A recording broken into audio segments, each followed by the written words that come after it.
joined Vedanta. I was in AIMS for last 25 years, and Parkinson is my major area of interest. So that's why I was president of Movement Disorder Society of India. And just a few weeks back, my term has completed. So without wasting time, I would like to talk about Parkinson disease. Please note down your questions, or you can write in the there must be some place where you can write their questions. Chat box. Yes. Yes, sir. Yes, there's a chat box, so they can type in their questions in the chat box. Yeah. I bring greetings from Vedanta, and we are going to talk about Parkinson disease. So Parkinson disease is a disease which can affect anybody.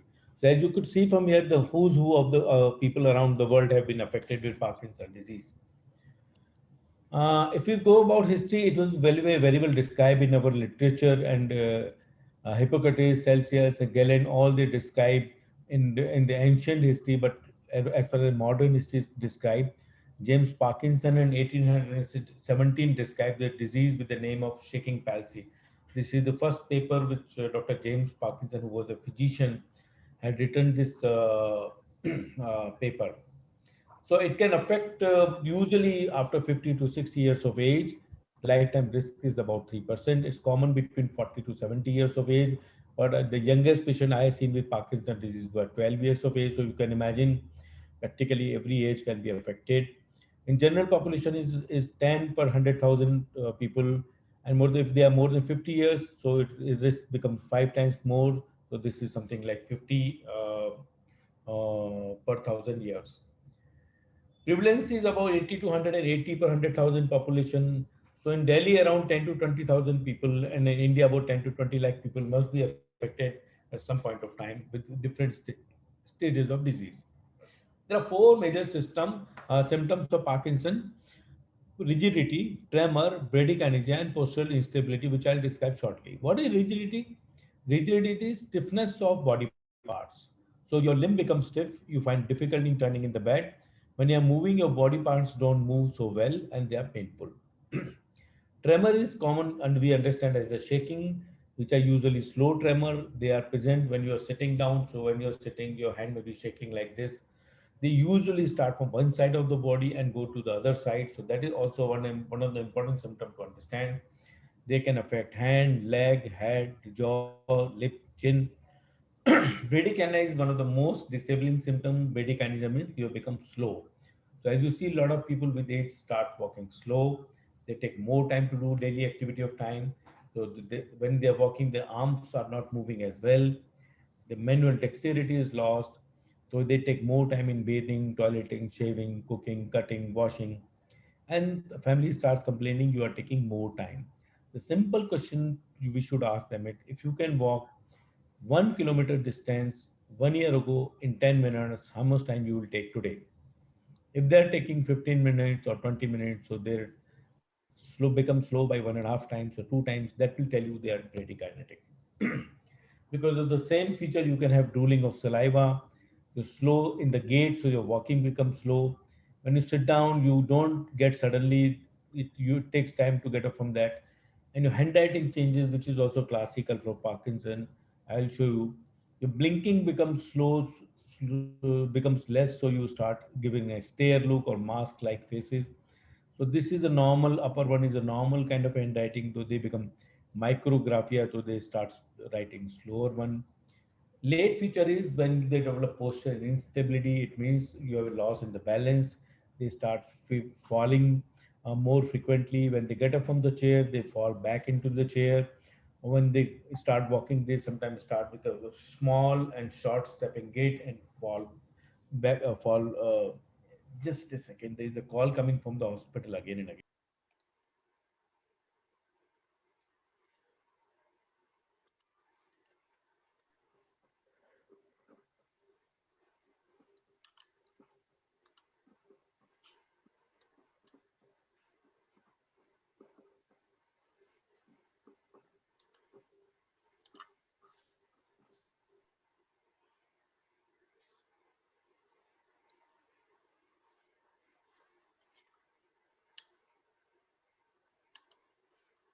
Just a second. Yeah. So they difficult in turning around. So when they are walking, when they want to turn, they feel lack of balance, so they fall. And this is one of the most difficult symptoms to treat. So these are some very old pictures. So if you take a little slow frame picture, somebody will take a they will take walk so slow. So this will be something like this. The gait becomes a problem, so they start walking slow. Their steps are very small, so they walk with small steps. They don't move their arm when they are walking. So I tell my patient the way our great actor Mr. Rajkumar used to walk. He used to keep his hands straight and walk. They have a stoop posture, so they bend for backward. This is something like this. Or the fascinating gait is when they start walking, start walking, the speed catches up and they fall. This is called fascination of gait. These are some of the, as you could see, more than 20, 30-year-old drawings people have drawn to show, demonstrate how the Parkinson patient look. This is in 1892 sculpture somebody made to demonstrate Parkinson patient. This was one of the first picture taken of a Parkinson patient in 1885. Speech becomes a problem, so they speak very slow volume, but paradoxically, their speed become faster. So when I say मैं आगरा जा रहा हूँ, so Parkinson patient will speak low volume but fast. मैं आगरा जा रहा हूँ. So slow, they speed. That is only one thing, it becomes fast. That is speed of speaking. With the time, we know about 10 to 30% of the patient may have memory loss, but this factor is usually because of the age. Higher the age, higher is the problem. They also have depression, which is a common problem. With progressing age, we know they develop complications, what we call as motor complications. I think this is too scientific for the general population to understand. But let me tell you, dyskinesia means when they start taking drug after 5 to 10 years, rather than becoming only free from their stiffness and bradykinesia, they also develop dancing like movement, which we call as dyskinesia. This is not only motor, there are some non-motor symptoms also. There is a problem in smell, memory, sleep. They develop painful sensations in the body. Constipation is a very important symptom. Loss of smell is a very important symptom. And dysphagia or salivary means they have excessive salivation in the mouth, and sometimes they are drooling, which can easily be treated. Somebody is a very common question. 20% patient have family history. If you have one first degree relative, there are chances are 3 times more. If you have two first degree relative, the chances of developing Parkinson are 10 times more. This is not a contagious disease. It means you don't contaminate somebody. So it's not transmitted by blood donation or injection or sex. So please be, this is just a neurodegenerative disorder. So don't be scared about this. We don't know the etiology, and it doesn't happen because of eating something else. This is not jadoo tona or a curse, but it's a neurodegenerative disorders, and now we know there are some 20 different genes which are described, and that may be responsible, especially in people who develop Parkinson disease is less than 40 years of age. Now, how do you diagnose Parkinson? So basic test is you do CT scan or MRI of brain to rule out other structural lesion like brain tumor, which can mimic like Parkinson disease. Tourette and FDOPA are specific tests for Parkinson. Somebody comes and tells me, please tell me, does I really have a Parkinson and prove it? Then I will do this test. Otherwise, you may not do this test because as a clinician, I can diagnose Parkinson very easily. Sometimes we do FDG PET because there are disorders which may look like Parkinson, but they are not Parkinson, what we call as atypical Parkinsonism. So we do FDG PET to differentiate these two. This is just a demonstrative FDOPA scan. This is the normal scan. As you could see with this, with worsening of age, they become gradually, the uptake of dopamine become less and less. So how does a brain of a Parkinson disease look under microscope? So when you cut section through the brainstem, this is called substantia nigra. You could see these are dark black melanin pigments, which is normal. On the right side, this is normal brain. On the left side, this is abnormal brain. You could see this is too dark and this is faint. So this is a patient brain of patient with Parkinson disease. When you look under the microscope, as you could see from here, this is the normal pigment cells which are dense in number, whereas on the right side, these are not dense. So this is again Parkinson disease. So what is the treatment? So there are a lot of drugs. Then if they don't control drug, then you can do surgery. But physiotherapy, diet, and other things are parallel and they are mandatory for patients of Parkinson disease. Please understand Parkinson disease is a neurodegenerative disorder. When I say degenerative, it means there is no permanent cure for disease. All the treatment we do is to control their symptoms and they reduce the symptoms. There is no drug currently which will stop worsening of Parkinson. If somebody tells you I will stop Parkinson or decrease the speed of worsening of Parkinson, probably he is fooling you. So don't get try to this trap. As I made this slide just to tell you, there is no cure for Parkinson disease, but we can control symptoms of Parkinson disease very well with large number of drugs and then surgery. As I said, currently there are some drugs which in animals have shown that it reduces the speed of Parkinson, but in humans, none of the drugs till now has shown any slowing of the Parkinson disease. So currently, I say there is no drug which will reduce the progression of Parkinson disease. Other thing is patient will take symptom drugs for few months and say I'm fine, they stop treatment. Please do not stop treatment once you start because the treatment is lifelong, because the disease is increasing with increasing age. It will require more amount of drugs. So this treatment is lifelong.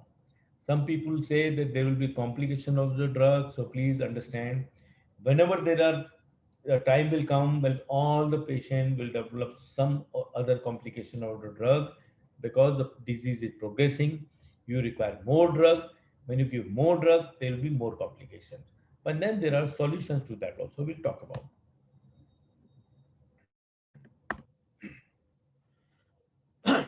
As I said, drug will increase with increasing dose.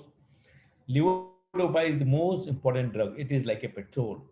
So all the patients of Parkinson disease will ultimately require levodopa, which is like a petrol to run the car. There are a lot of other drugs we try because we want to avoid this drug for the best time. So this drug has to be always taken empty stomach. If there are patients of Parkinson disease who are listening to it, please listen. Never take levodopa with meals. Take it 1 hour before and 1 hour after the medication. You should be empty stomach for the best effect. Other thing is, first tablet should be taken as early as morning. So if you get set 6 o'clock, take it at 6 o'clock. If you get 7 o'clock, you take it at 7 o'clock. Avoid milk and milk products with medication because they will decrease, milk and protein decreases the absorption of the drug. So best is to take the drug with water and not with milk and tea. As has been habit, that everybody is prescribed vitamins with all the medications. Please do not take any vitamins with Parkinson disease medication because they decrease the absorption of disease drug. Common side effect of levodopa is nausea, vomiting, fall in blood pressure, चक्कर आते हैं. कुछ लोगों को motor complication होते हैं which we will understand later on. These are some of the common drug combinations. I think when the decreased levodopa effect comes down, we add entacapone to increase the effect of the same drug without increasing the levodopa.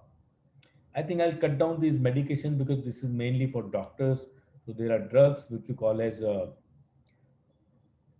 agonist drug, ropinol, pramipexole, then MAO inhibitor, selegiline, resergiline. Physiotherapy is the most important part because your disease is going to be progressive. If you do regular physiotherapy, if you do regular exercise, I tell all my young patients to start running. So I say run for and aim for 5 kilometers per day. So you'll be running, your physical fitness will be better. And all my patients who are running regularly, they do so well next 5 years. So that's a secret. Diet, I think I told you, levodopa has to be taken empty stomach. Take a lot of fiber and drink water so that you do not develop constipation. Avoid protein medication in the day. Take it in the evening time for the best effect. You can always do yoga and pranayam for the simple reason that they will keep your mind calm. You will stay less excited, so you will remain better. When over the period of time the drug is increasing, the side effect of drug increases, that's the time we advise them to undergo surgery. What are the surgery? There are two types of surgery. In one surgery, in particular nucleus of the brain, you do put an electric wire and burn small nucleus of the brain. what we call the lesioning surgery. But these are permanent, but they are cheaper. But once you've done this surgery, there's no looking back. So what? Why not to avoid this surgery and do in a surgery which can be reversed? What is that surgery? We call it deep brain stimulation surgery, in which you put an electrode and stimulate the brain rather than destroy the brain. So I'll show you how you do it. And I'm sure a time will come when the science will do brain transplantation and your Parkinson will be cured forever. But this is the imagination. So how do you do brain surgery? So this is a simple method. This is an electrostatic frame. You put a frame on the head. This is a electrode. This is a very specific machine. After doing an MRI, we can find out exactly which area of the brain, at how much millimeter depth from the brain. So these are two electrodes. As you could see, they have been put in the brain. There is a connecting wire, which is this is a pacemaker, which has been, it is like in cardiac message, जैसे heart का pacemaker लगाते हैं उसी तरह का pacemaker होता है, which is in the left side में chest में लगा देते हैं. And this is a programmer which is doctor will use to program it from the outside. The smaller one is a handheld programmer which patient will carry and he can also modify. So this is a programmer for doctor. This is a programmer for the patient. And I say this is not a surgery like appendix. You do a surgery, your appendix is out and you are fine next day. When you do surgery, it takes about 3 months time to reprogram. You are reducing the dose, you are increasing stimulation of brain, and a time will come you will when you will have an optimal effect. And you will require a reprogramming every 3 to 6 months depending on your condition. So what is the advantage of doing surgery? The most important advantage is that you have a reduction in the dose of drugs, and they can be reduced up to 70%. When you reduce medication by 70%, you reduce the side effect of the drug, and that's how you become better. So what about battery? There are two types of this. On the right side is Activa. This is from Medtronic. They use Activa is a non-rechargeable battery, which will last up to 4 to 5 years. And the smaller one is a rechargeable, which I'll show you, which can be recharged from outside and can be recharged every week or 4 days. And you carry on. The life of this is battery is said to be for 10 years. So I always advise everybody who is younger than 60 years, we advise them to have a rechargeable battery because they have another 20 to 30 years of life. So at least for 10 years, they'll be free from the doing a resurgery again. So this is a charging system. This is a charger, and this is connected to electricity. You recharge and wear this belt, and this battery belt has a charger like we have an wireless charger of mobile, which will charge your battery, and you are up and above for a few days. I think I showed you this. Let's look at a patient. How does the patient do?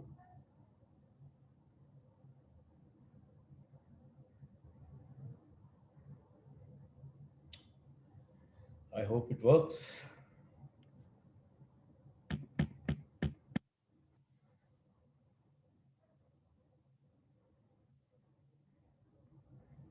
Ah,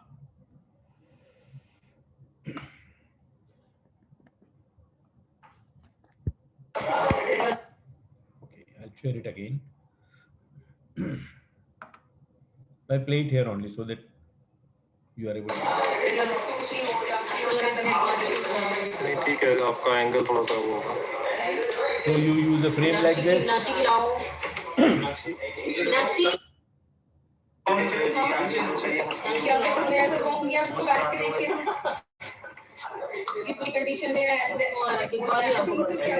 क्या करूँ Let's do an MRI.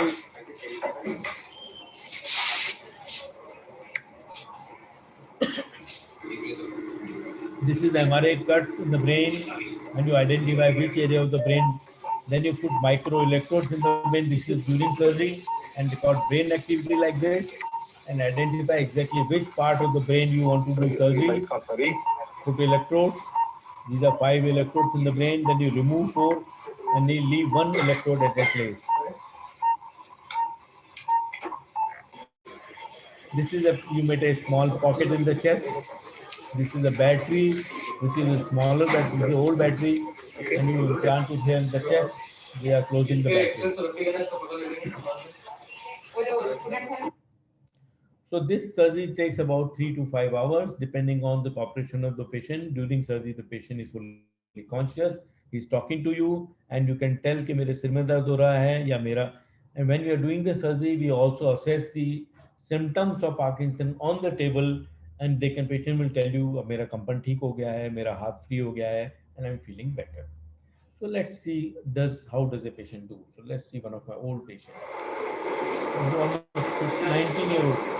So this is, as you can see, he is without medicine. So he's shaking. He's not able to walk.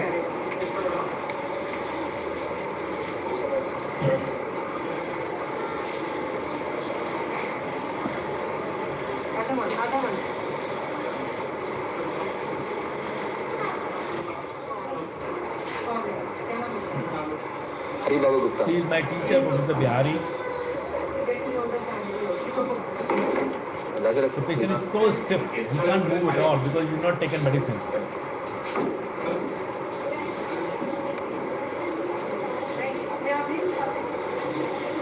Shortly you will see him after the surgery.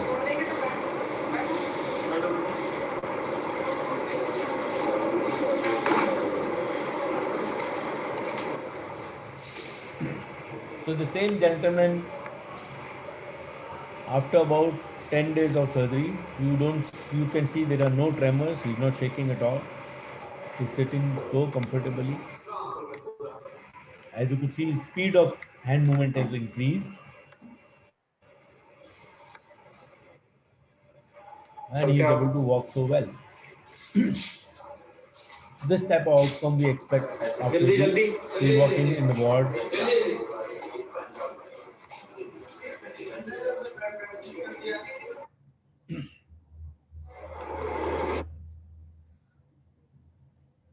So somebody will ask me, so how is the effect of the surgery? I would say 90% of the patient would do 90% better. 10% patients do have some of the problems which we can discuss when somebody will come to me. So somebody will ask me, is there an operation you can do specific surgery without operating onto the head?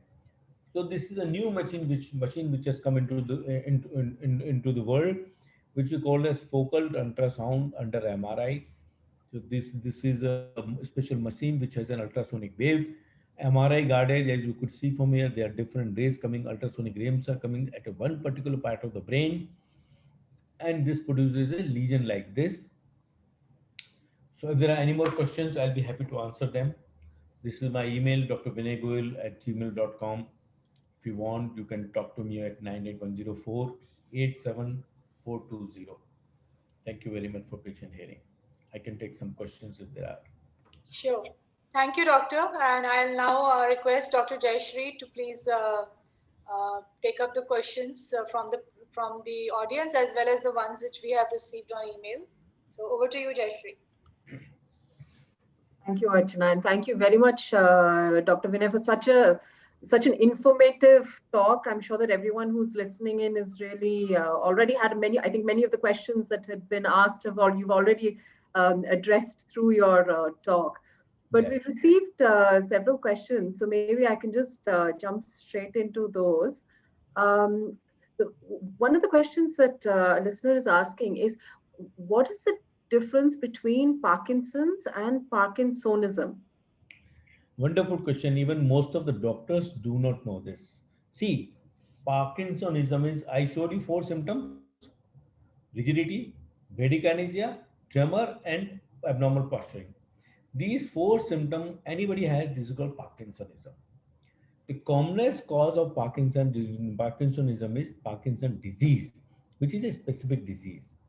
So I think I'm clear what is difference between Parkinson disease, and there are 20 more causes of Parkinson disease, and one of the causes is Parkinson disease. So Parkinsonism can be many causes, but one cause is Parkinson disease. We also have another question about the relationship between Alzheimer's with Parkinson's. Very good question, because Parkinson disease as well as Alzheimer's, both are disorders with age. Higher the age, higher our chances. But somebody will be very unlucky that he has a Parkinson disease also and Alzheimer's disease also. But there is no direct correlation between the two, but we also know the patients with Parkinson disease who develop Parkinson disease maybe 65 or 70 or 75 years onwards, they also have a higher incidence of developing cognitive decline. So their symptom may match like Alzheimer's disease, but actually there is no direct correlation between the two. Okay, so that's very, I think this is a very common question that we are in fact often asked. Another question that we have, we received, over email is Parkinson's hereditary, and is there any diet which may help?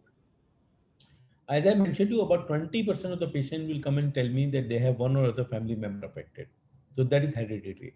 I also mentioned if you have one first degree relative affected, then there are 3 times higher chances that somebody would have it. If there are 2 first degree relative affected, there are 10 times higher chances that somebody would have it. That's the relation. And I think we've actually got a number of questions asking about um, whether Parkinson's can actually be prevented. Okay. So if I will have a drug to prevent Parkinson, I will get Nobel Prize. That's the answer. So unfortunately, currently there is no medication to prevent Parkinson disease. If you have a gene which will cause Parkinson, it will develop it. So the best thing you can do is to stay fit. If you are super fit, it will not affect you or it will not hit you for next 10 years. But if you are lazy, it will have more symptoms and you will do bad to worse. So lifestyle change is really one of the very Very important important. I factors. also mentioned in my talk that I tell all my young patients to start running. And Hmm. I tell you, most of my these patients are army people.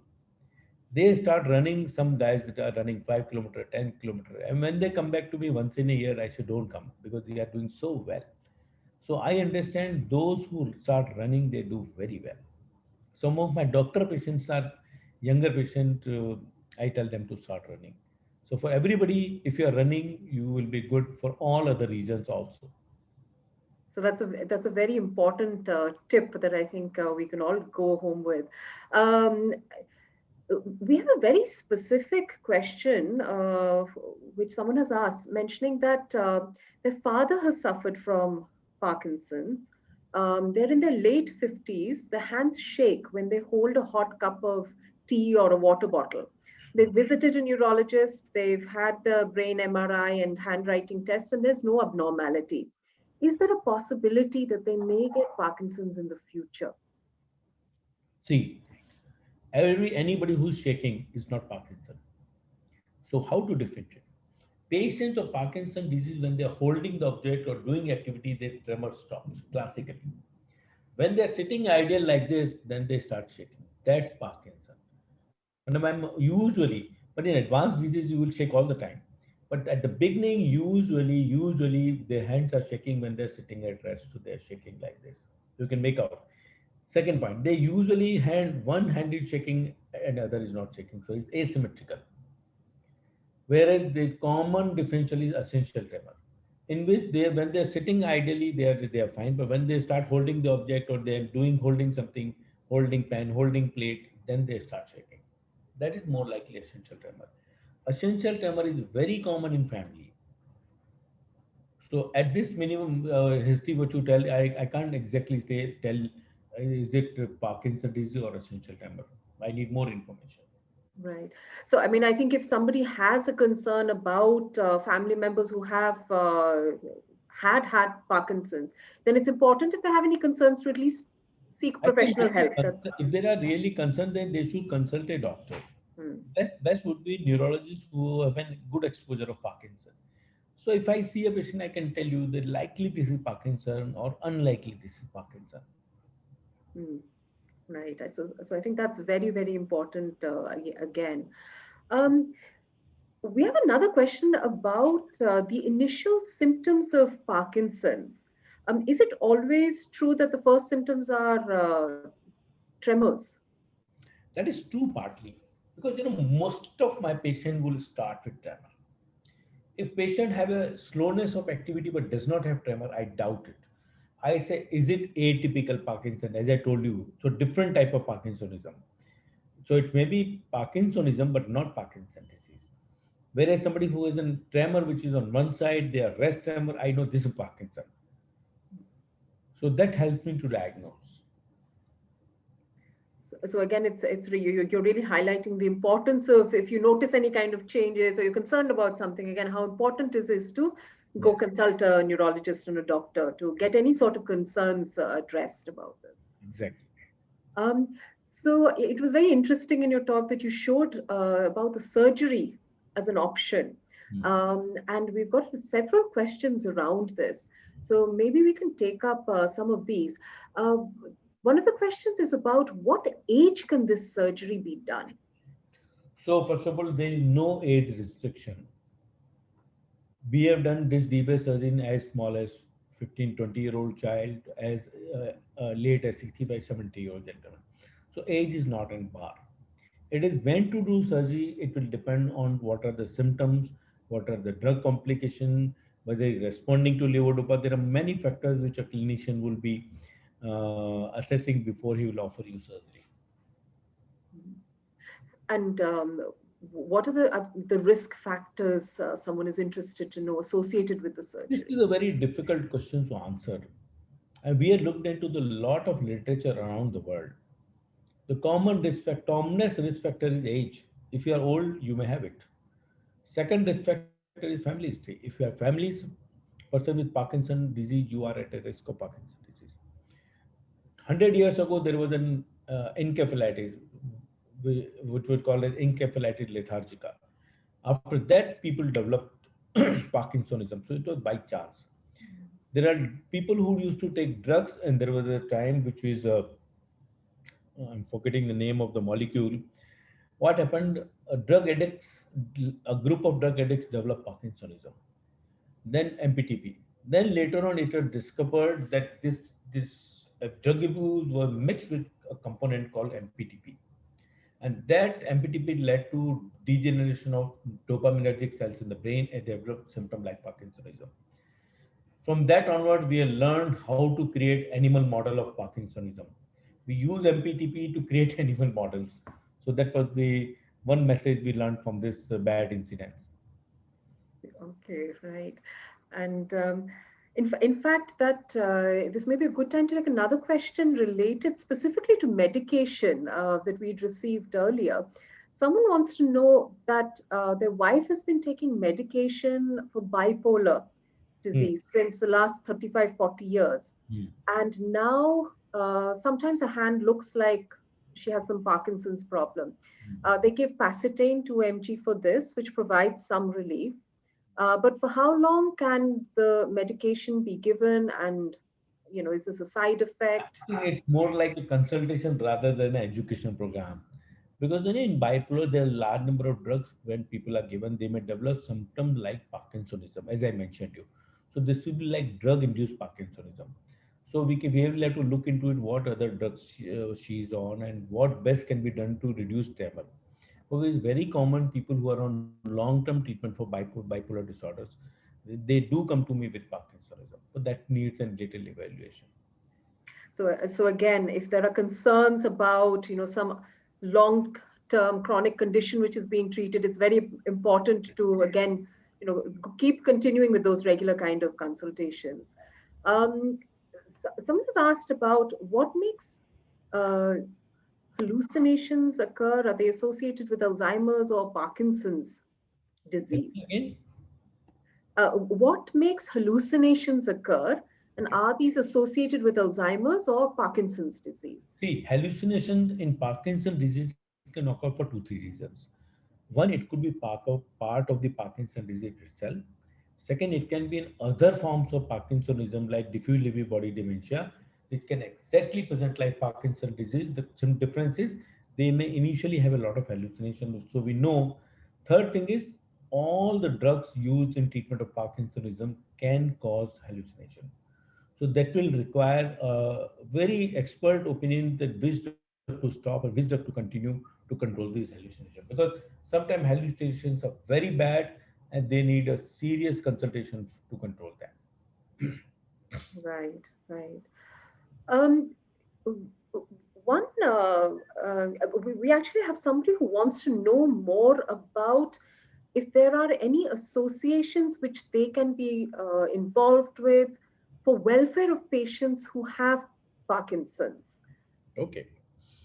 There are many associations around the world and also in India, what we call it. You can Google out Parkinson disease help groups and you can join some of the help group.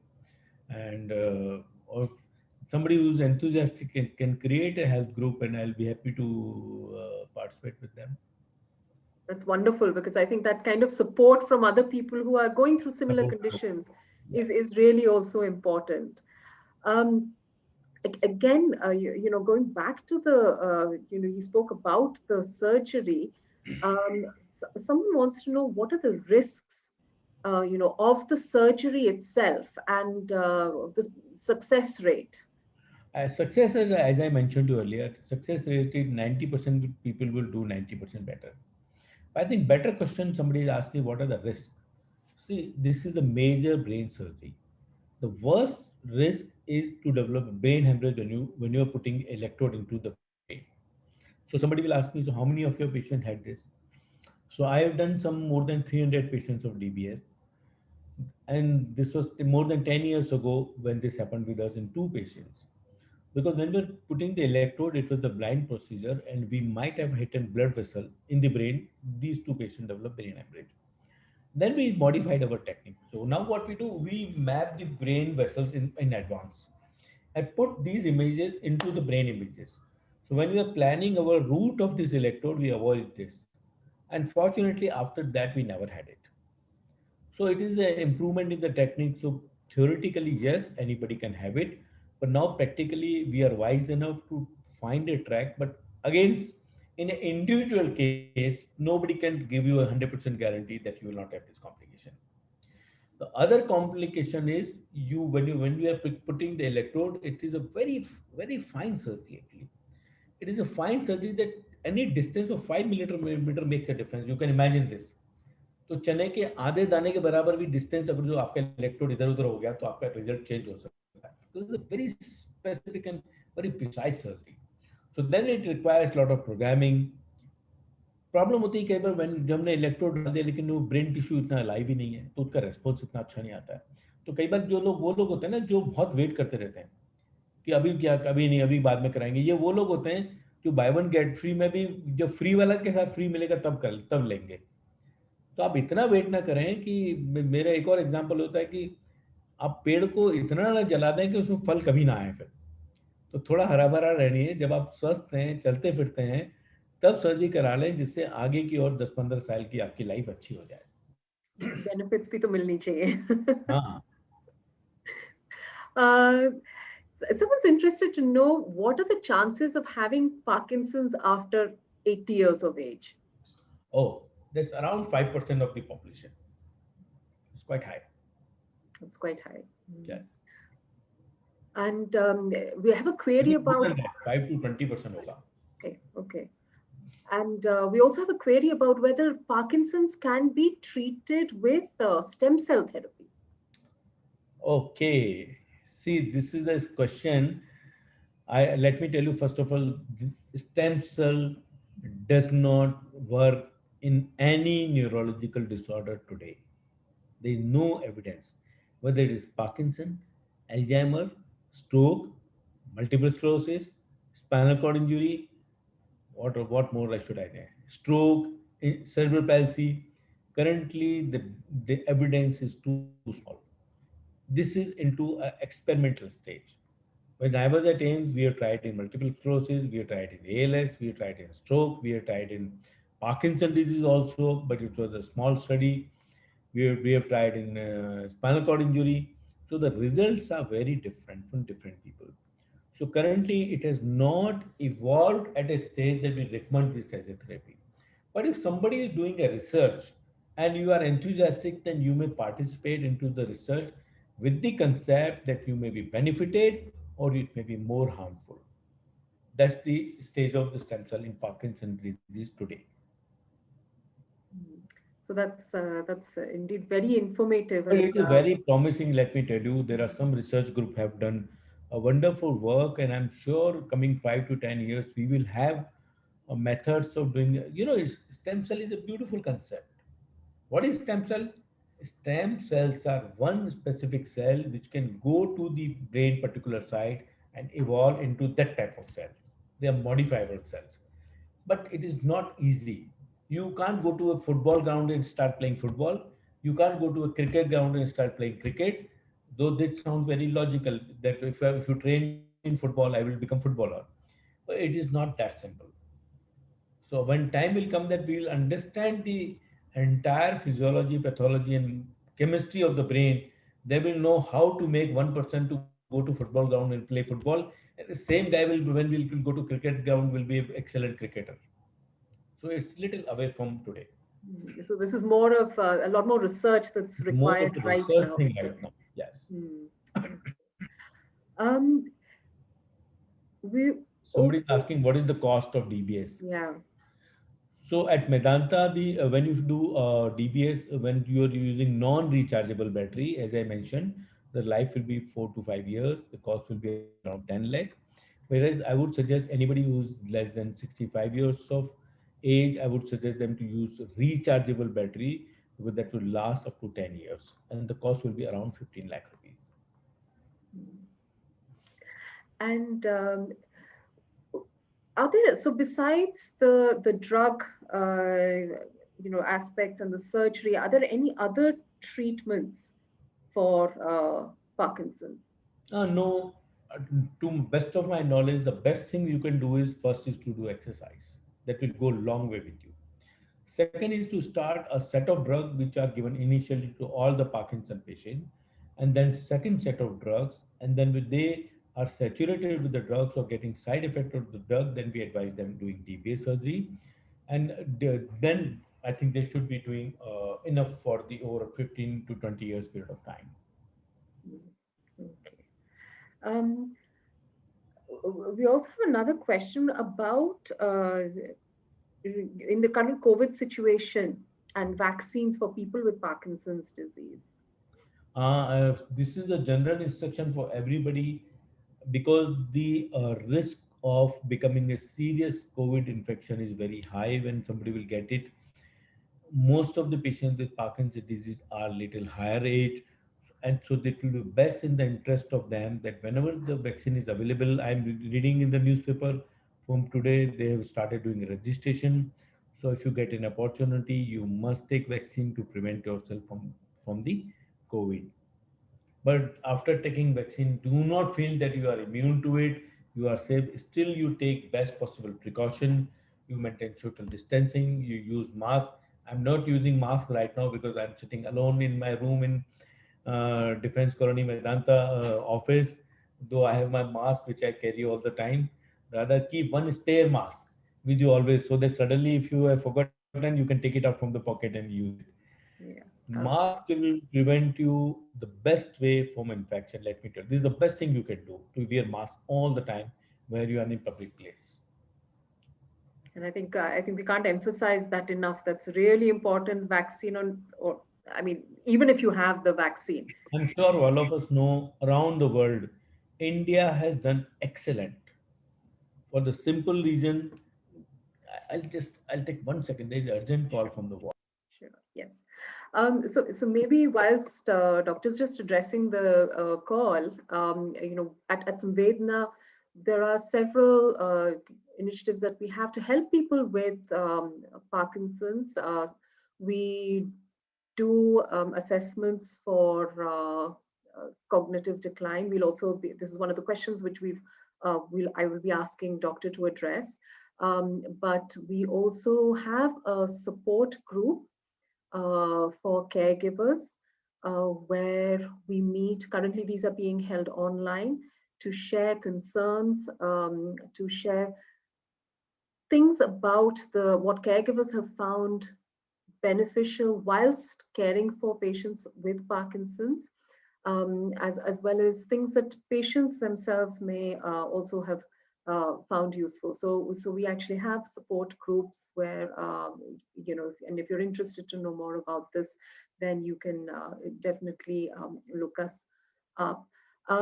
We also, we get a lot of, we do other online events to help spread more awareness about conditions like Parkinson's. And of course, this is just one of the, it's wonderful to have Dr.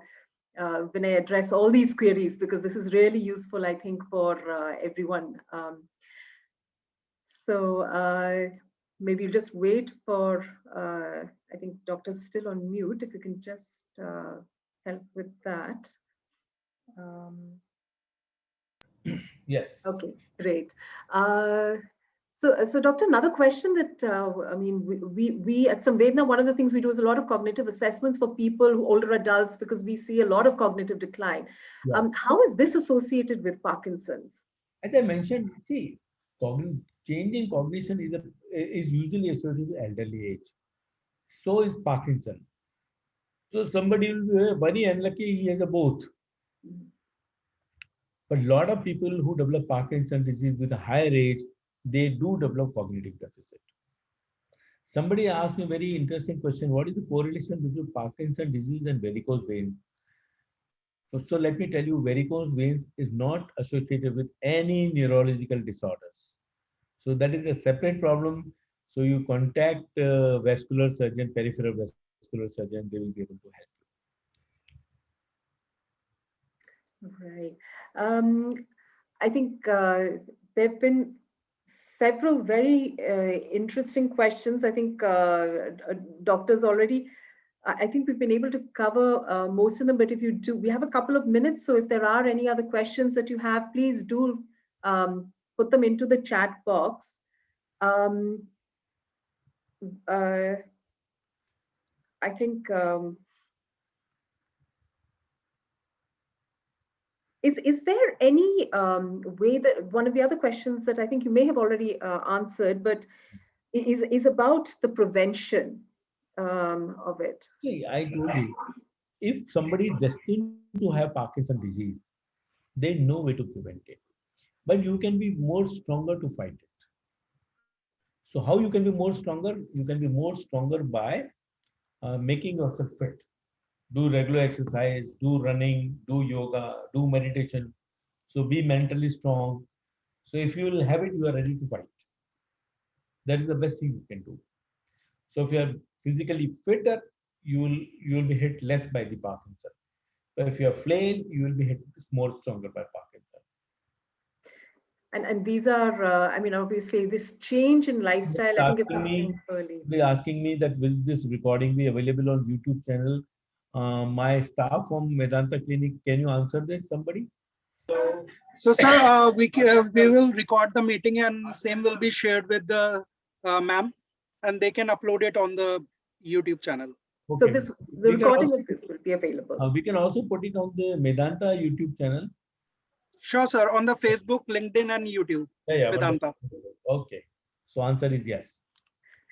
Great. So I think this has been a really informative talk, Doctor. I mean, you've taken us in your talk. You took us right from the history of the whole condition to the initial signs, symptoms, differences between Parkinsonism, Parkinson's, the whole, what to watch out for, the different types of treatment. The medication that's useful in this condition, as well as the whole surgical procedure. You've even talked about the kind of the role, very important role that lifestyle change, exercise plays in prevention, as well as how important this is. And we've even touched upon the importance of support for people who have Parkinson's disease. So you've really covered a host of areas through this talk, and I'm sure that this has been very, very informative for people who are listening in. So I just want to take this moment to thank you for joining us, and for addressing all these kind of queries, because this is really we've had wonderful questions, and I think it's been very, very informative. So thank you very much. I'll just hand over to Archana.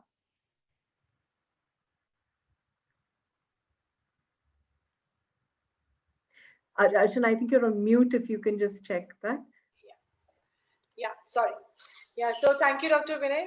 It was a wonderful talk, very informative. And on behalf of Samvedna Senior Care, we would really like to thank you for enlightening us. We do get a lot of queries from people with Parkinson's, and we work a lot in Alzheimer care also, and we run support group meetings as well. So we are really thankful to you for enlightening our patients today, as well as our whoever has joined this event. So like somebody was asking, the recording of the video will be available on Samvedna's YouTube channel as well, or on Medanta's YouTube channel. Thanks, doctor. Thank you for joining, and hopefully we'll have some more conversations, with some more topics in the future. Thank you so much. Thank you, Jayashree. Thank you for the invitation. I hope I've been able to answer all the questions. Still, if there are no questions which are not true, I have not been able to answer. People can mail me, but Yes. please write specific question and not a paragraph. Because if I see a paragraph, I don't read it and I trash it. Because if you have one line specific question, I'll definitely answer it. Sure. Okay. All right. Okay. Thank you, sir. Thank you. Thank you, everybody, and have a wonderful day. Thank you, sir. Yeah. Bye-bye. Thank you so much. Pleasure.